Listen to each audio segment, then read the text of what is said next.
Bismillahirrahmanirrahim.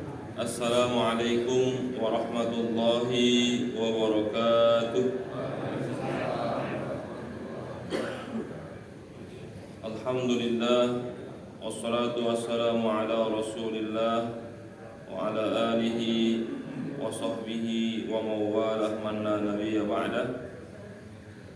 Para jemaah yang saya muliakan dan rahmati Allah Subhanahu wa taala, mengawali kajian sirah kita yang akan memasuki sejarah tentang dinasti Muawiyah dari mulai 41 Hijriah sampai 132 Hijriah, kurang lebih 91 tahun.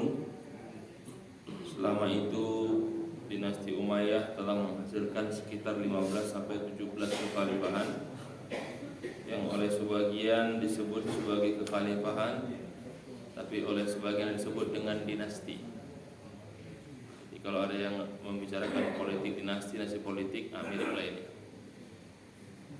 Sehingga judulnya adalah Al-Alamul Islami fil Asril Umawi, penjelasan sejarah Islam tentang dinasti Umayyah.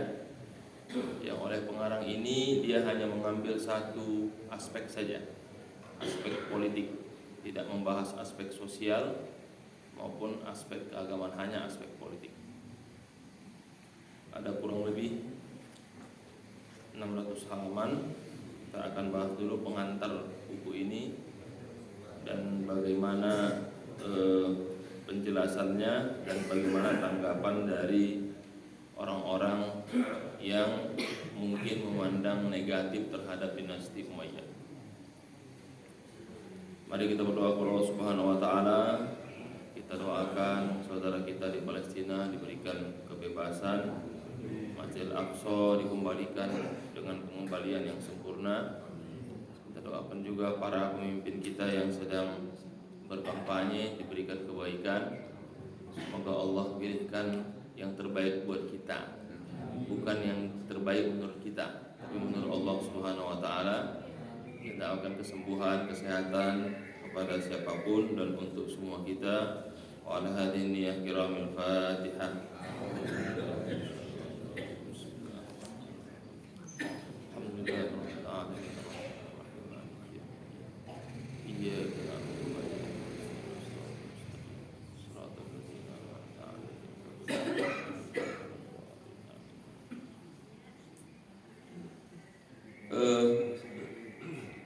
Penulisan kitab ini ditulis pada tahun 2008, berarti kurang lebih 15 tahun sebelumnya, yang dikarang oleh Profesor Dr. Abdul Syafi Abdul Latif, salah seorang guru besar tarikh Islam di Al-Azhar. Beliau mengatakan, kenapa saya ingin menulis materi ini dan bahkan fokus kepada majalus siyasah, aspek politiknya, karena hampir mayoritas literasi tentang sejarah Islam itu pasti negatif terhadap dinasti Umayyah. Bahkan sejarah-sejarah peradaban, sejarah kebudayaan itu memang menggambarkan, sebagaimana saya jelaskan pada pertemuan sebelumnya dan pertemuan-pertemuan sebelum, tentang mulai dari meninggalnya Khalifah Utsman bin Affan sampai penyerahan khilafah dari Hasan ke Muawiyah. Tuduhan-tuduhannya memang dengan fakta-fakta sejarah itu membuat dinasti ini dianggap kesalahan besar umat Islam, sehingga tidak dianggap bagian dari kebesaran Islam oleh orang-orang yang menggambarkan Umayyah itu adalah orang-orang yang zalim, orang-orang yang merebut kekuasaan dari tangan Ahlul Bait, bahkan tertuduh orang-orang yang punya andil terhadap wafatnya Hasan dan sudah pasti meninggalnya Husain dan seluruh keluarga Ahlul Bait Rasulullah sallallahu alaihi wasallam. Apa kata beliau? Walaqad kana ad-dafi' li hadzal 'amal anna tilkal huqbah min tarikhil muslimin la tazalu fi hajatin ila dirasatin wa'iyatin muta'anniyah. Jadi yang membuat beliau harus menulis buku ini karena masih saja sampai saat ini literasi tentang perkembangan Islam, khususnya transformasi atau pergantian dari wafatnya Khalifah Utsman, dilanjutkan wafatnya Khalifah Ali, dilanjutkan perseteruan Khalifah Ali dengan Muawiyah, wafatnya Hasan, dan diambilnya khilafah dari Hasan ke Muawiyah, itu perlu dibaca dan ditelusuri lebih lanjut. Karena apapun itu, kata pengarang ini, terlepas dengan terjadinya pengambilan kekuasaan itu, tapi mereka telah memimpin kurang lebih 91 tahun. Maka tidak mungkin, kata pengarang ini, tidak ada yang baiknya. Tidak mungkin 91 tahun itu buruk semuanya atau zalim semuanya. Karena kalau 91 tahun itu buruk semuanya atau zalim semuanya, tentu kita tidak akan merasakan apa itu Islam sampai ke tempat kita. Itu pengantar pertama beliau sebelum menuliskan buku ini. Wazalika lianna mu'zamal kitabat al-mu'asira wa hiya katsira allati tanawalat hadzal 'asr ittakhazat mawqifan mu'adiyan lil Umayyyin. Karena memang tidak bisa dipungkiri, bahkan penulis-penulis sejarawan kontemporer al-mu'asirah itu banyak sekali yang menggunakan literasi atau referensi sebelumnya, dan sebelumnya juga mauqifan, mengambil sikap sejak awal sudah membenci Muawiyah. Karena yang dibangun sederhana logikanya. Bagaimana kita percaya dengan orang yang menyakiti keluarga Nabi?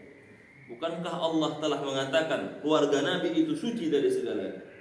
Bagaimana kita percaya dengan orang yang mengambil kekhalifahan dari umat Islam? Bagaimana kita percaya dengan orang yang menghinakan dan mendiamkan Ahlul Bait dihina? Kira-kira begitu. Kalau mau digambarkan lebih detail terkait yang sudah diumbar ke publik ya, bagaimana kita percaya dengan satu partai ini? Karena pendiri partainya saja dikudeta, kan? Rame. Sehingga keturunan dari yang dikudeta ini dan membawa gerbongnya mengatakan sampai kapanpun kami tidak percaya dengan beliau. Sementara yang menjawab, saya tidak mengkudeta, saya disuruh mundur. Tapi nggak dikasih mundur, ya, itu kan tarik menarik. Tapi bagaimana mungkin orang ini ditolak, tapi dia sudah bertahan 2 kali pemilihan presiden, bahkan yang mau ketiga masih bertahan partainya, kan? Itu kira-kira tarik menariknya memahami fokus ini. Maka beliau ingin mengambil titik tengah untuk menjelaskan, mencoba, lagi-lagi ini usaha ya, untuk mengambil tengah, meskipun titik tengah itu kadang-kadang kan tidak disukai orangnya. La ilaha ula wa la ilaha ula muzabzabina baina zalik. Enggak ke sana, enggak ke sini, netral. Atau orang netral itu orang munafik katanya. Karena enggak berpihak kemanapun kan. Dia mencoba mengambil itu kan. Saya enggak di sini, saya enggak di sini, saya ada di mana-mana. Munafik dong kan begitu komentar orang kalau sudah enggak sesuai dengan kepentingannya. Mu'tamidah fi dzalika ala riwayati khusumihim aw ara'i zawil hawa wal muyul min al mu'arrikhin. فجاء تاريخ خلفائهم وولاتهم مشوها يشوبه كثير من الزيف والتحريف والبعد عن حقائق التاريخ وقد تضافرت عدة عوامل أسهمت في ذلك التشويه. Jadi yang membuat kenapa literasi kita terhadap Sumayya ini buruk atau negatif, padahal mereka memimpin 91 tahun lamanya dan hasil kekhilafan itu jelas dirasakan dan jadi rujukan, itu karena beberapa hal. Yang pertama, anna mu'zamal Umayyin waqafu min ar-risalah al-Muhammadiyah mauqiful ada al-mutlaq. Karena memang ternyata ketika Nabi Muhammad mengumumkan kenabiannya, silsilah keluarga Hashim yang tidak terima dengan kerasulan Nabi Muhammad adalah silsilah Umayyah. Kita tahu Hashim ibnu Abdul Muttalib, Hashim ibnu Abdi Manaf, dia punya anak namanya Umayyah. Itu ke bawah itu tidak mendukung kenabian Nabi Muhammad SAW. Sehingga wajar saja mereka tidak punya solidaritas kepada Islam. Dan diperkuat alasan kenapa dibenci itu, hampir kebanyakan keturunan Umayyah ini masuk Islamnya setelah Fathu Makkah. Sebelumnya luar biasa kebenciannya kepada Islam. Apakah mungkin kebencian selama berpuluh-puluh tahun, baru kemudian mereka masuk dalam umur setelah Fathu Makkah? Kita tahu Fathu Makkah itu tahun ke-8 Hijriah, 2 tahun sebelum Rasul wafat. Apakah mungkin 21 tahun permusuhannya kepada Islam, lalu masuk Islam hanya 2 tahun, itu dilupakan oleh kita?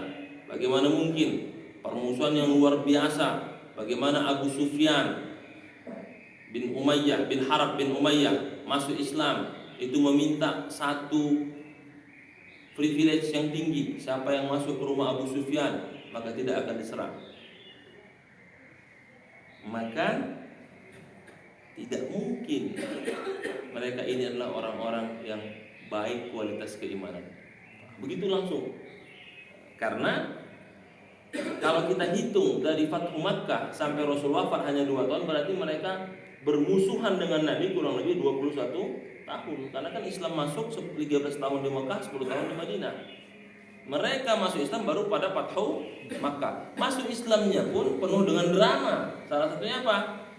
Yang masuk ke rumah Abu Sufyan dianggap selamat. Dan itu privilege yang paling tinggi Rasul berikan kepada Abu Sufyan. Karena kata Abbas, wahai ya Rasulullah, inna Abu Sufyan yuhibbul fakhra fa'ti makan. Wahai Rasul, Abu Sufyan ini orang yang ingin dihormati, dia orang besar, pemimpin Quraisy.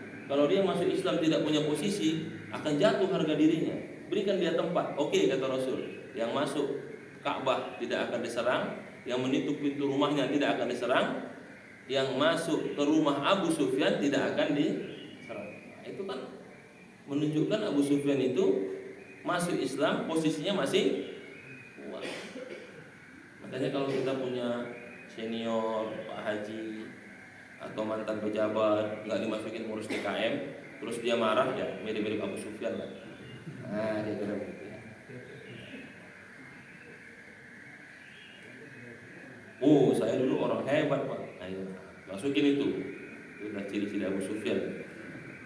Dan dia sahabat Nabi, dan harus ingat Abu Sufyan itu apa? Radhiyallahu anhu. Terus ingat itu sahabat itu. Kita tidak boleh menghinakannya setelah dia masuk Islam, terlepas dosa-dosanya di masa lalu. Khalid bin Walid masuk Islam pada tahun ke-6 ketika Hudaybiyah, radhiyallahu anhu, terlepas sebelumnya dia yang paling banyak membunuh ketika perang Uhud. Kan begitu. Artinya apa?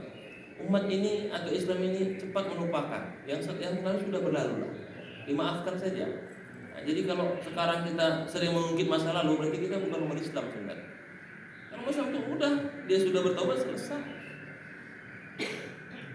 Yang tahu isi hatinya kan hanya Allah dan dirinya sendiri kan, kita nggak tahu.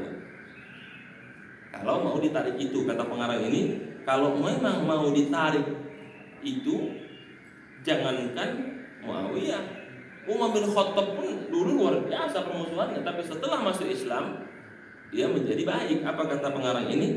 Ma'annahum aslamu wa hasuna islamuhum.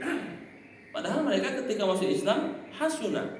Masuk Islamnya Fathu Makkah memang 2 tahun sebelum wafat, tapi masuk Islamnya langsung menjadi orang yang paling soleh. Kita tahu orang yang mu'alaf itu lebih soleh dari kita yang sejak lahir Islam. Coba kita lihat beberapa bukti. Ada orang masuk Islamnya baru umur 50 tahun. Kalah dengan kita. Dia subuhnya sebelum qomat, kita masbuk kan begitu kan? Kalah kita. Padahal dari lahir udah diakikahin, dibacakan marhaban, berjanji kan begitu. Dia baru umur 50 tahun. Untung sudah teknologi canggih, khitannya kan nggak terganggu. Dia lebih hebat. Jumatannya itu 2 jam sebelum khotib dia sudah ke masjid. Kita semenit sebelum qomat kan begitu. Mau dikatakan begitu, meskipun dia telat, tapi harus diingat mereka setelah masuk Islam hasuna Islam, berpegang teguh kepada Islam.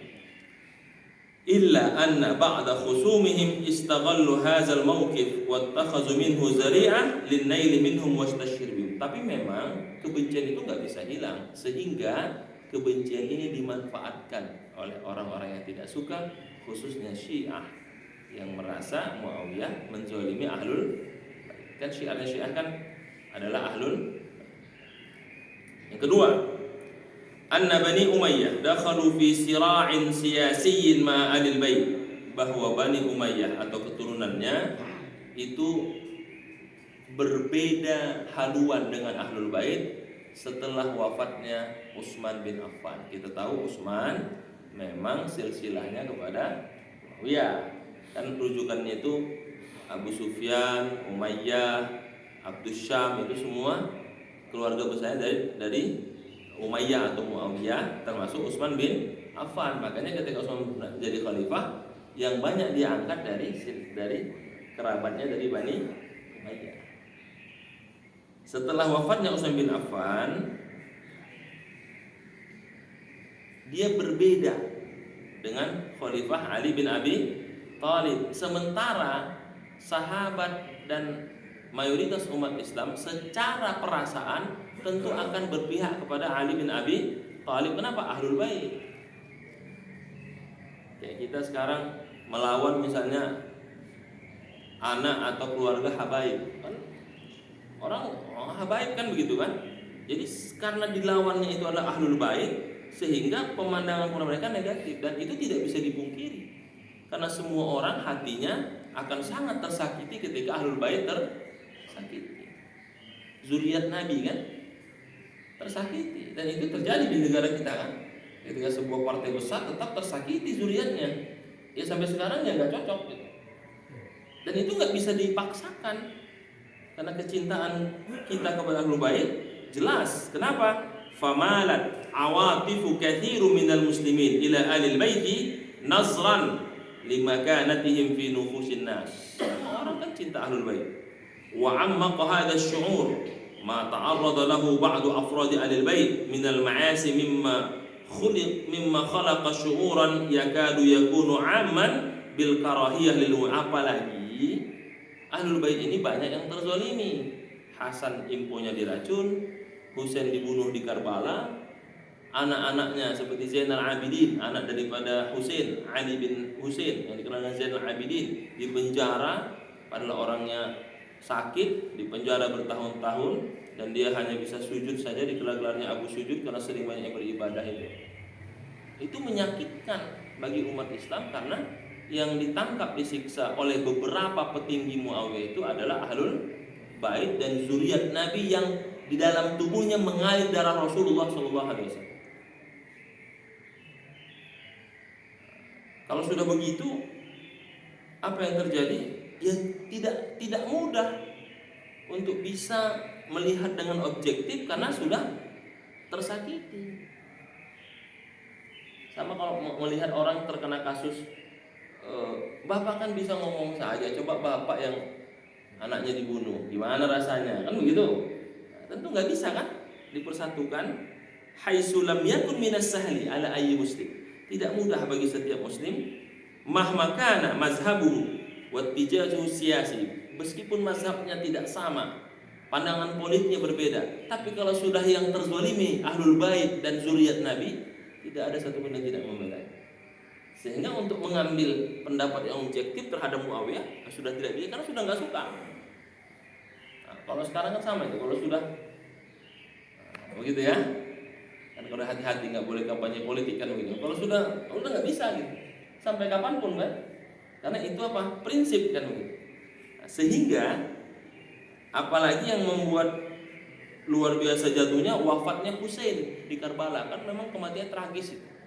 Dan tuduhannya kepada Yazid bin Mu'awiyah, sehingga seluruh literasi memastikan bahwa Mu'awiyah luar biasa dosa besarnya kepada ahlul bait. Dan semua literasi nggak pernah membantah. Bahkan beberapa kitab seperti Al-Makrizi, kemudian Ibnu Katsir, rata-rata kan memang menceritakan itu.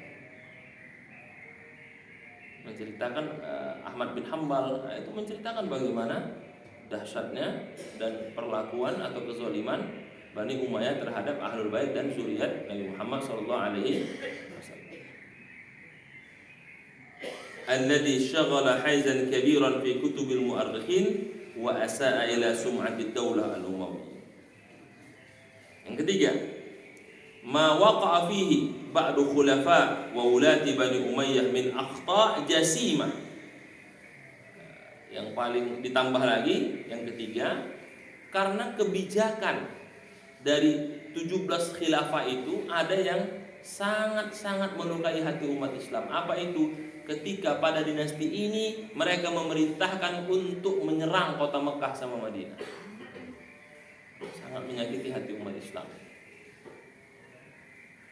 Pada masa apa? Yazid itu. Terus gubernurnya Hajjaj ibnu Saqafi, itu kan yang menyerang Abdullah bin Zubair, yang dibunuh digantung di Madinah itu kan, anak dari Asma binti Abu Bakar. Nanti kita akan cerita tentang biografi para sahabat, bagaimana para sahabat itu bertentangan dengan Yazid, Hajjaj ibnu Saqafi. Akhirnya mereka dibunuh dan dipermalukan, dan di atas mimbar dijelek-jelekkan.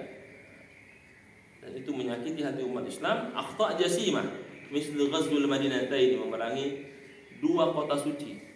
Sama kayak sekarang kita ke Palestina. Enggak bisa kan kita untuk berkompromi tentang Al-Quds itu. Mau pakai pendekatan apa, tetap kita ingin Al-Quds kembali kepada kita rad dan jamila. Full kan begitu, kan itu kiblat.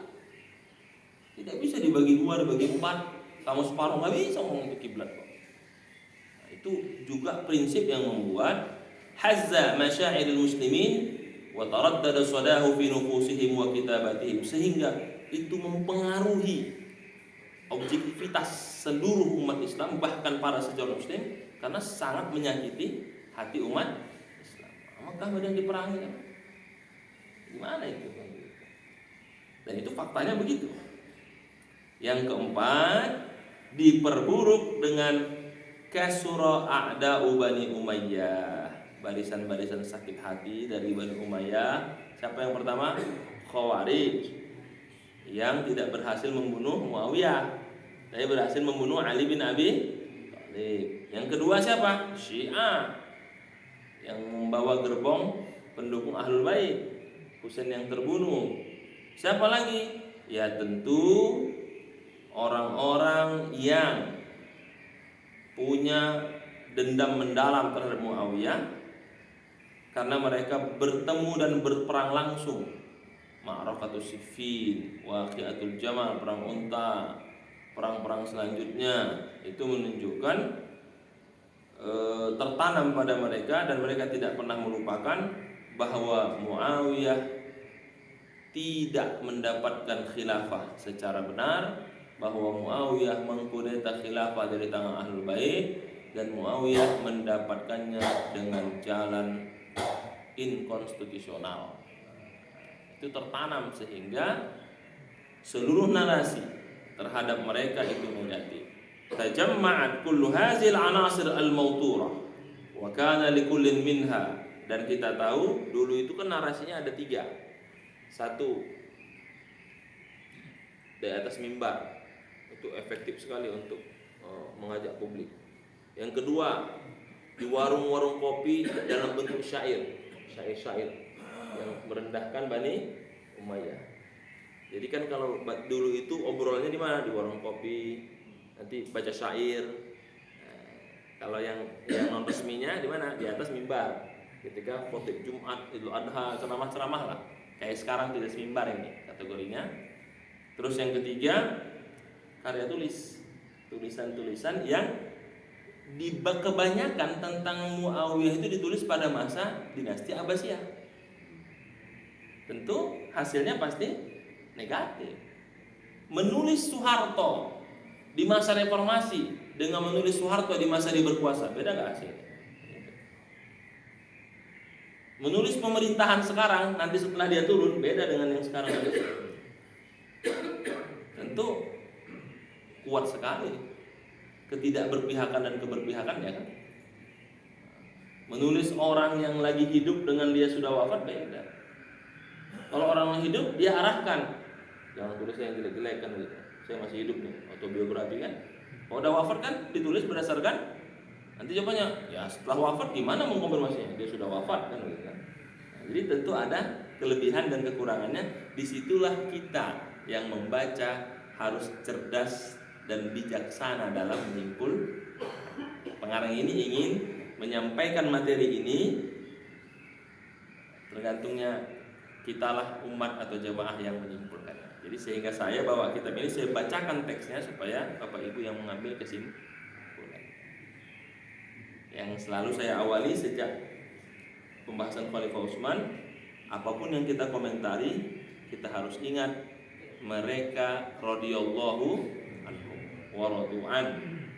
Mereka adalah manusia surga yang berjalan di atas bumi. Kita bukan siapa-siapa. Mungkin kita kategori manusia neraka yang sedang nunggu dipanggil dari bumi, kan begitu. Saya selalu sampaikan itu di awal. Kenapa? Karena kita sedang membahas kisah para sahabat. Dan ini pandangan politiknya. Yang kelima, zallat hazil akhbar wasyai'at yataraddadu sadaha ala alsinatin nas hatta bada asrul tadwin. Dan pembahasan ini sampai kepada jubir-jubirnya dinasti Abbasiyah terus berkembang sampai masuk kepada masa semua kisah dituliskan dalam buku. Jadi dulu itu orang nggak suka dengan buku. Orang yang punya buku, orang yang tidak punya ilmu, itulah dulu. Karena dulu itu apa kehebatan ilmu itu? Dihafal. Al ilmu fis sudur, la fis sutur, kan itu kalimat itu. Ilmu itu dalam hati, bukan dalam buku. Coba lihat para guru-guru dosen kita yang zaman dulu. Mana mau udah pakai buku? Mau usah, saya sudah hafal istilah. Orang yang lihat buku itu sebenarnya nggak ada ilmunya itu. Bergerak zaman sekarang ke PowerPoint. Coba dosen atau guru pakai PowerPoint, mati lampu, mati juga ilmunya. Itulah kelemahannya kan. Berapa banyak dosen sama guru udah tugas aja lah materi minggu depan, mati lampu, error PowerPoint-nya kan, hilang ilmunya. Powernya nggak ada, poinnya pun nggak ada, kan begitu kan? Karena dulu nggak suka. Tapi ternyata kesini setelah banyak sahabat yang wafat, orang yang wafat, kita butuh literasi buku kan. Sekarang itu kalau ada orang ngasih materi, Pak Ustadz bisa nggak dibuat resume-nya? Pasti minta itu. Sekarang dulu nggak dihargai itu resume itu. Berarti dia nggak punya ilmu. Kenapa? Ceramah aja lihat buku. Kan orang yang lihat buku itu kan zaman dulu ngopek namanya, nyontek. Kecil ini. Kalau sekarang sudah bangga kan taruh gini. Ada poin-poin penting. Kalau dulu kan nggak keren gitu. Dulu kalau ada ustadz penceramah khutbah itu megang teks, udah nggak ada, berarti dia bukan khatib sesungguhnya, dia khatib badal itu. Dulu kan begitu. Sekarang udah berubah. Kalau dia ngomong nggak pakai teks, berarti dia khatib sesuatu. Yang bagus dia ada teksnya, terarah, terstruktur kan. Jadi sama juga sampai ketika masuk, mulai dibuat kitab-kitab yang banyak, mulailah orang berpikir. Bacaan-bacaan ini benar apa tidak? Oh, kenapa bertentangan? Kenapa ini? Maka muncullah yang seberapa kesadaran berjamaah untuk bisa membaca dengan literasi yang kan gitu. Muncullah nanti logikanya, kok mungkin ya? Kok bisa ya? Faktanya begini, kok bisa ya? Masa sih? Kan begitu ya? Muncullah fakta-fakta itu. Dan wa kana min su'i hazzil Umayyin, dan yang sialnya, bahasa ini suil sialnya Muawiyah itu seluruh literasi mereka ditulis pada masa dinasti Abbasiyah. Ya pastilah isinya negatif. Sulit untuk menemukan pada masa dinasti Abbasiyah itu isinya tidak menyudutkan Muawiyah. Itu kata pengarang ini. Fala in kana ba'dal Umayyin 'adal Islam fil bidayah. Meskipun memang kita akui mereka sangat benci kepada Islam ketika awal-awal dakwah itu, tapi harus diingat setelah mereka masuk Islam, mereka adalah orang-orang hebat. Siapa contohnya? Utsman bin Affan, salah satu as-sabiqunal awwalun. Ini kan silsilahnya Bani Umayyah. Karena orang begini, kenapa Muawiyah itu tidak benar? Ya wajarlah, karena bapak kakeknya dulu musuh Islam. Jadi kalau sekarang kepemimpinannya gak benar, wajar, karena gennya dari dulu musuh kepada begitu. Jadi ditarik arahnya itu, ya wajarlah, lihat asal usulnya. Ini orang pantas lah cucu PKI, kan begitu kira-kira. Ini orang cucu Soeharto, kan begitu ya. Jadi tetap dibawa lah. Padahal dalam Islam apa? Wala taziru waziratu wizra ukhra. Tidak ada dalam Islam membawa dosa turunan, kan? Anda itu sebagai dasarnya, maka nggak bisa masuk surga itu. Umar bin Khattab, Khalid bin Walid, Abu Sufyan, Suhail bin Amr, itu orang-orang yang luar biasa itu musuhnya kepada Islam. Wa minal ajib, menarik sekali kata pengarang ini, sampai selevel almarhum Said Qutb, penulis kontemporer yang sangat dihormati dalam dunia Islam, itu juga terpengaruh dengan literasi yang banyak. Saya dikatakan Banu Umayyah fil Islam, Banu Umayyah fil Jahiliyah. Kata Said Qutb, salah seorang pengarang yang sangat terkenal, dia punya karya tafsir monumental, tafsir Zilal fi Zilal Quran itu. Apa kata beliau? Bani Umayyah ketika Islam dan ketika mereka jahiliyah sama saja. Itu komentar seorang Said Qutb itu mengomentari Bani Umayyah ketika Islam sama dengan Bani Umayyah ketika jahiliyah. Berarti seakan-akan kata pengarang beliau ingin mengatakan 91 tahun kekuasaannya itu sama dengan kekuasaan jahiliyah. Dan itu nggak bisa ditolak, dan orang terpengaruh karena dia penulis besar, bukan orang sembarangan. Yang kedua, yang sering saya kutip juga, penulis kenamaan Mahmud Abbas Al-Aqad, penulis Timur Tengah cendekiawan besar. Dia punya banyak sekali kitab. Dia mengarang sebuah buku. Apa nama Abbas Saqad ini? Judulnya Muawiyah bin Abi Sufyan fil Mizan. Muawiyah bin Abu Sufyan dalam sorotan. Bagaimana dia dulu mengambil kekuasaan. Kan saya ceritakan waktu itu, pertama-tama kan kami ingin menuntut kematian Utsman. Padahal dalam sejarah, apa hubungan dia sama Utsman? Kan dia bukan saudara langsung. Dalam Islam yang berhak meminta kematian Utsman siapa? Ahli waris langsung. Ahli warisnya nggak nuntut kok dia nuntut. Ketika perang Siffin berubah, bukan lagi atas kematian Utsman, tapi apa? Demi masyarakat Syam. Berubah itu. Ketika tanda tangan berubah lagi. Ketika arbitrase itu apa? Ali pemimpin Kufah, Muawiyah pemimpin Syam. Berubah kan? Jadi katanya bagaimana mungkin ini orang bisa diterima? Sehingga hampir banyak buku-buku sejarah memang menyudutkan Muawiyah. Bahkan hebatnya lagi, salah seorang penulis besar Al-Maqrizi pada tahun 1900 Hijriah itu juga penulis besar yang mengatakan luar biasa kejahatan Bani Umayyah. Apa kutipannya? Kutipannya luar biasa, itu dikatakan kita tidak tahu Muawiyah ini benar atau tidak. Kita tidak tahu bagaimana dosa mereka ketika membunuh dan memerintahkan, sama ada langsung atau tidak langsung, zuriyat Ahlul Bait Rasulullah sallallahu alaihi wasallam. Dan ternyata penulis-penulis ini kenapa sangat negatif terhadap Muawiyah itu karena dua hal.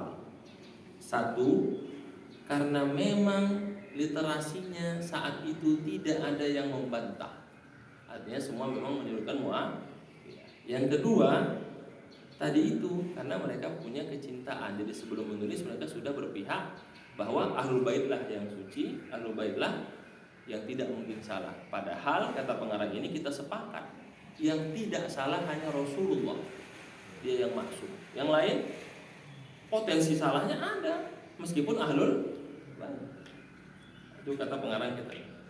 Jadi bagus sekalian, saya ingin sampaikan dulu supaya nanti punya satu pemahaman mendasar bahwa kitab ini berusaha untuk menggali sisi baiknya, tapi tidak akan menutupi sisi-sisi kelamnya. Sehingga disebut apa? Aspek politik dari dinasti. Siapa yang mencoba mengangkat dengan agak objektif? Yang pertama, Ibnu Arabi dalam kitab Al-Awasim fil Qawasim itu ingin menunjukkan kita tidak boleh melupakan, meskipun kalau bahasa sekarang meskipun dosanya banyak tapi juga jasanya banyak kan gitu. Ya, tidak boleh melupakan. Itu kata Al-Awasim fil Qawasim. Kedua, Ibnu Taimiyah dalam kitab Minhajus Sunnah, apa kata Ibnu Taimiyah? Apa yang mereka lakukan tidak membuat kita menutupi kontribusi mereka dalam kekhalifahan. Karena 91 tahun tidak mungkin tidak ada yang baik yang mereka kerjakan. Oke lah, ada khalifah-khalifah yang bermasalah, tapi tidak mungkin 17 khalifah itu tidak ada yang bagus. Bukankah kita tahu di antara 17 siapa yang paling terkenal? Umar bin Abdul Aziz, yang dikatakan khulafa Rasyidah yang kelima, kan itu saking adilnya beliau. Dia di mana? Dinasti Muawiyah. Tapi kan cuma sebesar. Meskipun dia cuma 2 tahun memerintah, kita lihat sebentar ya, tapi jangan kita general Muawiyah itu semuanya busuk. Nah, itu kira-kira salah satu bantahan pengarang ini untuk mencoba memberikan gambaran yang objektif terkait ini. Apa kata Ibnu Hajar? Laulam yarid minallahi wa rasulih fi syai' mimma zakara la ujab hal allati kanu ala min hijrah wal jihad min Islam. Tidak bisa kita pastikan, kata Ibnu Taimiyah, tidak mungkin kecintaan mereka kepada Nabi itu membuat kita mengklaim seluruh Muawiyah masuk neraka. Nggak mungkin. Sebagaimana kita mengklaim seluruh Ahlul Bait masuk surga, enggak juga. Karena yang maksum hanya Rasulullah SAW. Dan kalau dikatakan mereka masuk Islam setelah Fatu Makkah, ada ayatnya. Pada surah Al-Hadid ayat 10 apa dikatakan? A'udzubillahi minasyaitonirrajim. La yastawi, tidak sama orang yang masuk Islam sebelum Fatu Makkah sama orang yang masuk setelah Fatu Makkah. Tapi kedua-duanya punya kebaikan. Hanya yang masuk Islam sebelum Fatu Makkah lebih afdol dari yang Islam setelah Fatu Makkah. Tapi wa kullan wa'adallahu husna. Setiap mereka di mata Allah baik. Tapi lebih afdol yang sebelumnya. Tapi yang sesudahnya tidak buruk. Satu fadl, satu afdal, itu aja bedanya. Itu kata pengarang kitab ini. Fasabata annal jami' min ahlil jannah. Dengan ayat ini sepakat mau yang masuk Islam sebelum Fatu Makkah sama sesudah Fatu Makkah, karena Allah janjikan maka semuanya masuk surga. Dan ketika dikatakan radhiyallahu anhum wa radu'an, sama, berarti semua sahabat Nabi, terlepas dengan kejahatannya atau dosanya di masa lalu. Tapi nggak bisa terlupakan, Pak Ustaz. Ya memang nggak bisa terlupakan untuk kesalahan kan. Fa idza nasaba khata ila hadza aw zaka min as-sahabah fala yazunanna ahad anna zalika yanqusu min qadim. Apabila ada kesalahan sahabat, apabila ada kebijakan sahabat yang salah di mata umat, itu tidak mengurangi kualitas kesalehan mereka dan keadilan mereka. Karena mereka sudah dapat stempel apa? Radhiyallahu anhum wa radu. Li'anna man akhta'a minhum akhta'a mujtahidan. Karena salahnya sahabat itu seperti salahnya seorang ahli ijtihad. Salahnya sahabat, salahnya seorang mujtahid. Salahnya kita salah beneran, ya kira begitu. Itu perbedaannya ya. Waqad i'tamadtu fi hadhihi dirasah, aku mengambil rujukan terkait ini adalah dengan membaca banyak sekali rujukan, baik itu Bidayah wa Nihayah Ibnu Katsir, Al-Kamil fi Tarikh Ibnu Al-Asir, Al-Bayan fi Tarikh At-Tabari, Futuh Misr dan sebagainya. Walam aghfal, dan aku juga tidak akan mengesampingkan literasi dari Syiah, dari Khawarij yang mereka punya kecenderungan, tetap aku ambil, baru nanti aku paparkan dan aku bandingkan supaya kita bisa melihat. Sebagaimana aku juga, kata pengarang, mengambil rujukan-rujukan terpercaya dan kutub sittah hadis sahih Bukhari Muslim sebagai rujukan untuk membandingkan fakta-fakta kebesaran dinasti Umayyah. Yang ingin aku katakan bahwa dinasti Umayyah 91 tahun ini tidak mungkin semuanya kezaliman. Pasti ada hal-hal baik yang tentu kita rasakan sampai saat ini. Apa materi bahasanku? Yang pertama, aku akan menceritakan sebab berdirinya Muawiyah. Yang kedua, bagaimana profil khalifahnya. Yang ketiga, kontribusi politik apa pada masa dinasti Umayyah. Yang keempat, penyebaran Islam dan futuhat di berbagai negara. Yang kelima, politik Muawiyah dalam menghadapi orang-orang yang tidak suka Muawiyah dan berbagai bentuk pemberontakan dan revolusi.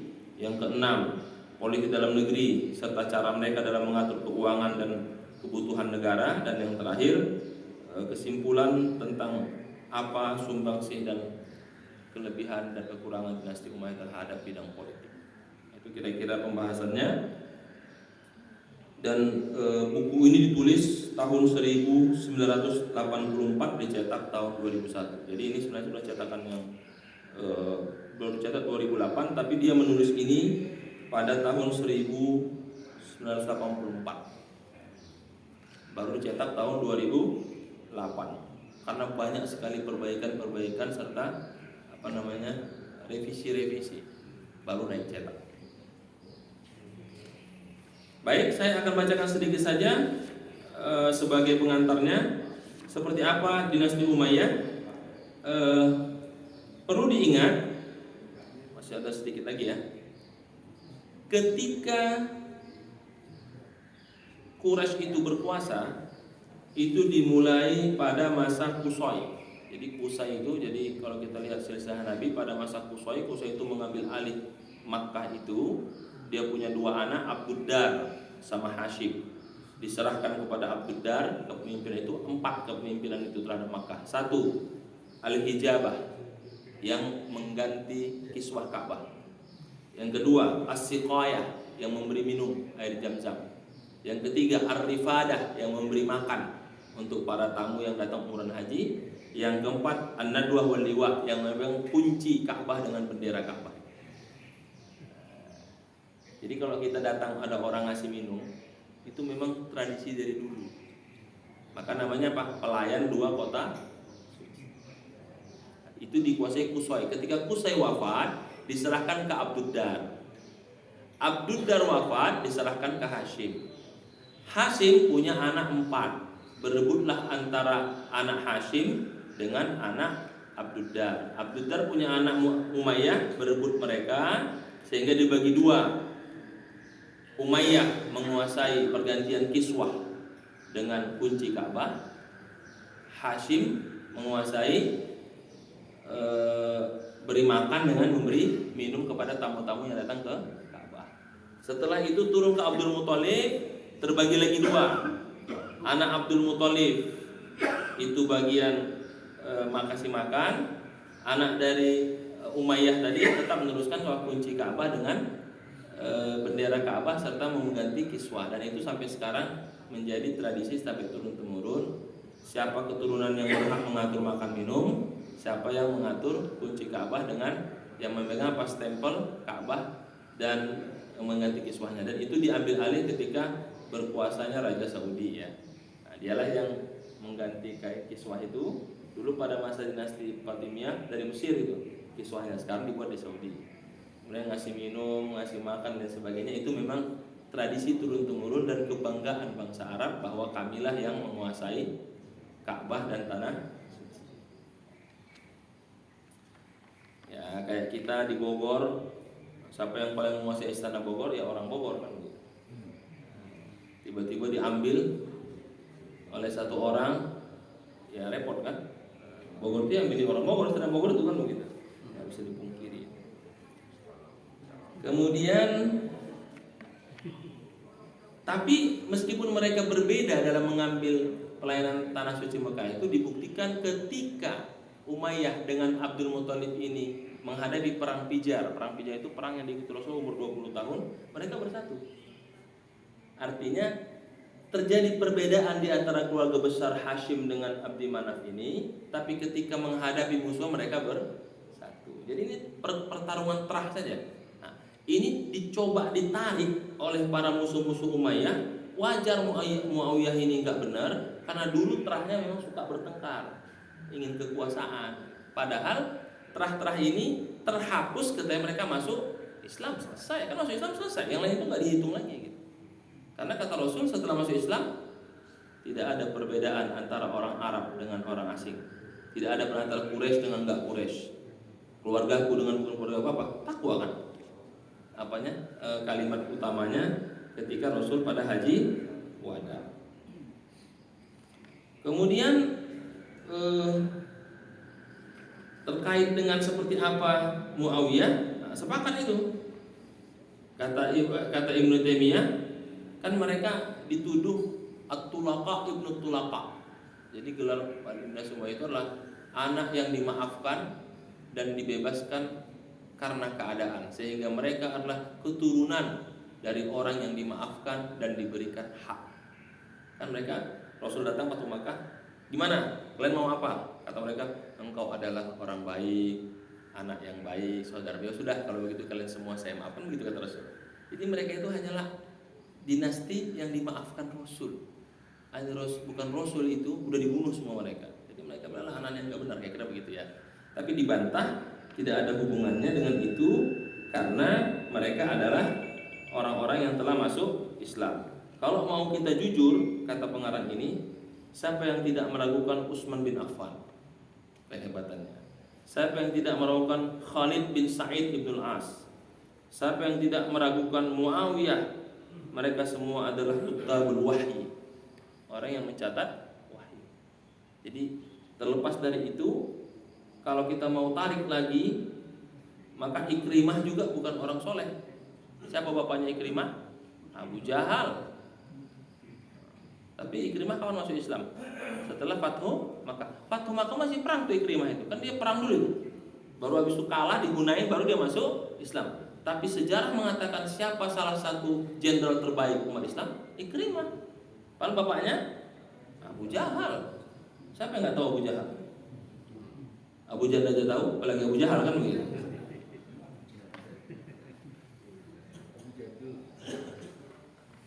Dan yang terakhir, hendak dikatakan oleh pengarang ini, apapun itu kita harus sepakat bahwa mereka adalah orang-orang yang dimuliakan oleh Allah dan Rasul memberikan stempel itu. Tapi perbedaan terjadi dalam hal politik, itu dikatakan sebagai bentuk ijtihad mereka. Dan ijtihad itu ada dua, kalau benar dapat dua, kalau salah dapat satu. Nah, kalau kita ijtihadnya ada dua, kalau salah memang salah benar, kalau benar kita merasa salah juga. Jadi tidak bisa disamakan. Kira-kira itu yang dapat saya sampaikan. Nanti kita akan bahas bagian kedua tentang bagaimana Muawiyah pada masa Nabi, bagaimana Muawiyah pada masa Abu Bakar, Muawiyah pada masa Umar bin Khattab, baru setelah itu Muawiyah pada masa Khalifah Utsman. Itu kita lihat bagaimana mereka bisa akhirnya sampai mengambil kekuasaan itu dari mulai Abu Bakar, Umar sampai Khalifah Utsman. Ternyata tidak ada yang meragukan kontribusi mereka dan kecerdasan mereka, karena mereka termasuk keturunan yang sangat cerdas, dan itu dibuktikan dari keturunan Rasulullah Sallallahu Alaihi Wasallam, keluarga-keluarga hebat. Demikian dapat saya sampaikan. Jika ada yang bertanya, saya persilahkan karena sudah masuk waktu syuruk. Assalamualaikum warahmatullahi wabarakatuh. Silakan. Assalamualaikum warahmatullahi wabarakatuh. Salam. Saya izin dulu. Salam. Alhamdulillah kita dapat gambaran bagaimana Muawiyah yang selama ini kita membaca sebagai negatif, tetap ada sisi baiknya walaupun belum lengkap. Ya. Kalau lihat dari sekarang kan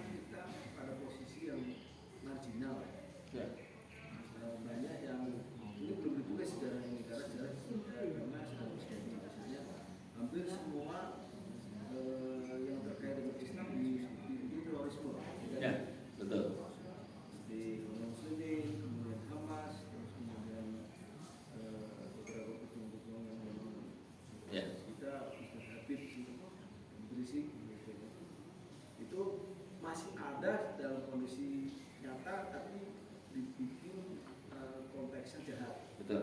Kita nggak bisa membayangkan nih setelah nanti nggak ada, bagaimana nih kisah-kisah ini akan digambarkan. Nah, itu mungkin menjadi perjuangan dari kita yang sekarang menjadi saksi ketika kita dapat pidana itu, bagaimana saksi kita. Padahal kita mau membela emas kita terorisme. Kita mau membela yang baik-baik selalu dalam terorisme. Sementara kita pada posisi yang bukan dari bagian itu. Baik, terima kasih Pak. Bagus sekali pertanyaannya Pak. Bagaimana kalau ditanya sama orang yang suka menulis, saya termasuk yang agak kurang menulis, apa katanya? Ustadz, ditulislah ceramahnya itu. Waduh, udah nulis repot. Apa katanya? Ustadz, menulislah. Sebelum nama Ustadz ditulis di batu nisan. Waduh, lebih takut lagi dengar kalimat itu kan? Iya kan, menulis atau namanya ditulis di batu nisan kan? Kan nulis itu kemampuan Pak ya. Jadi kalau ditanya bagaimana kita memastikan bahwa sejarah ini tidak akan terulang, kita harus tahu bahwa di tengah ketidaktahuan kita, jangan kita menilai semuanya sama. Siapa yang bisa menyangka ketika dinasti Umayyah diceritakan dengan begitu culas dan solid, banyak ternyata karya-karyanya yang menulis tentang mereka, hanya tidak dipublikasikan. Ini ketika rujukannya banyak sekali, ternyata ada. Berarti apa? Keterbatasan bacaan kita, tidak boleh menilai di luar kuasa kita dengan terbatas. Kita harus ingat, di balik keterbatasan ada ketidakterbatasan. Artinya pasti ada yang menuliskan itu yang pertama. Jadi jangan khawatir, karena sejarah pasti akan ada.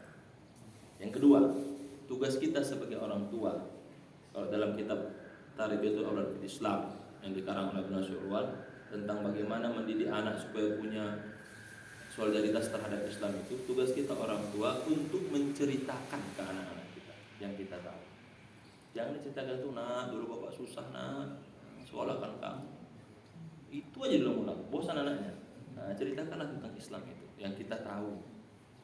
Kalaupun nanti anaknya membantah, berbahagialah, berarti dia mendengar yang kita omongkan. Kalau diam aja, curiga, jangan-jangan dalamnya itu ada earphone di sini, nggak denger ya kita. Jadi tugas kita itu. Nah, yang terakhir, tentu sekarang sudah media sosial ya, nulis saja, nulis di WA, nulis di Facebook, tulis saja yang kita tahu. Itu cara kita apa? Untuk punya legacy untuk orang-orang sesudah kita. Sekarang udah enak kok ngomong. Pernah di YouTube macam ini kan jadi amal jariah. Saya bilang, maka Ustaz gimana kalau YouTube ini disebar? Ya sebarkan saja. Kalau memang ada yang salah ya berarti itu udah takdirnya. Tapi kalau yang parah-parah dia dikit lah kan gitu ya. Namanya orang ngomong kan pasti ada salahnya. Kata Khalifah Umar kan begitu. Man kasura kalamuhu kasura laghuhu, wa man kasura laghuhu kasura khata'uhu, wa man kasura khata'uhu falan nar. Siapa yang banyak bicara pasti banyak slipnya. Yang banyak slipnya pasti banyak salahnya. Banyaknya pasti masuk neraka. Ya, suruh ceramah 2 jam pastilah nyindir adanya bicara yang diedit kan begitu kan. Tapi terlepas itu ya sudah, itu bagian dakwah dan bagian dari amal jariah. Jadi kalau ditanya bagaimana, saya termasuk orang yang tidak sepakat ketika Islam disudutkan. Tapi kalau sudah dia kampanye atau apel akbar, rame juga itu Pak. Kadang-kadang nggak disuka, tapi kalau dia ngomong penuh itu kan begitu. Masa itu ini robot AI kan nggak mungkin kan? Manusia itu semua gitu. Jadi kebencian itu dianggap besar karena kemampuan eskalasi membuat kita percaya apa? Kemampuan media sosial. Kita terus dikasih informasi, jadi gambaran kita Islam itu tidak. Coba tentang Gaza kan informasinya diserang kan, tapi dari pihak lain kan informasinya Gaza itu malah menang gitu. Tapi kan tergantung orang memandang. Saya berikan contoh cara melihat sesuatu itu bagaimana pintarnya orang mengambil. Saya ada teman dulu di pesantren di Medan. Lulusan dia hanya 4 orang, alumninya 4 orang. Sementara pesantren saya alumninya waktu itu 50 orang. Lulus ke Mesir 4 orang dari 50. Berarti kan 5 orang, berarti kan 10% ya. Sementara dia 2 orang. Secara angka kira-kira banyakan saya atau banyakan pesantren dia? Alhamdulillah dari 55 orang kan. Dibalik sama 5 orang, alhamdulillah pesantren saya 50% alumninya lulus ke Mesir. Itu udah beda profesinya, 50%. Padahal dari 4 orang. Itu kan tergantung persepsi kan. Sementara pesantren saya nulis beritanya, alhamdulillah pesantren ini 5 orang alumninya ke Mesir. 5 orang. Kan biasa tuh. Sementara yang pesantren ini kalimatnya dirubah, 50% alumninya ke Mesir. Banyak, padahal cuma 4 orang alumninya. Nah, itu kan kalimat itu, Pak. Jadi maksud saya, insya Allah banyak orang-orang yang telah menulis ini, banyak bukunya, mungkin kita terbatas untuk membaca. Kalau Bapak tanya bagaimana Islam dikucilkan, iya dikucilkan. Tapi pertarungan antara Islam nasionalis itu tetap ada. Kita punya tokoh Muhammad Nasir, Sultan Syahrir, itu kan pertarungan itu. Sekarang banyak juga pertarungannya. Cuman kita tahunya kan Abu Janda terkenal kan gitu kan. Masih banyak yang jauh-jauh lagi gitu. Cuman dia yang menguasai media. Orang yang di media, yang di WA itu ngomong aja, itu adalah, mohon maaf ya, tapi ini jangan tersinggung, itu adalah orang pengangguran yang gak ada kerjaan. Masa di WA tiap hari ada nih ngomong, ini apa gak kerja gitu. Medsosnya memang ternyata itu kerjaannya gitu. Kalau kita kan kerja, masuk kantor, ngajar, paling pulang kerja baru komen. Itu pun hari Minggu juga komen, ini orang dari jam tengah malam, subuh tiap malam komen. Saya kadang mau baca grup itu, kerja apa enggak gitu kan. Itu contohnya begitu Pak. Jadi insya Allah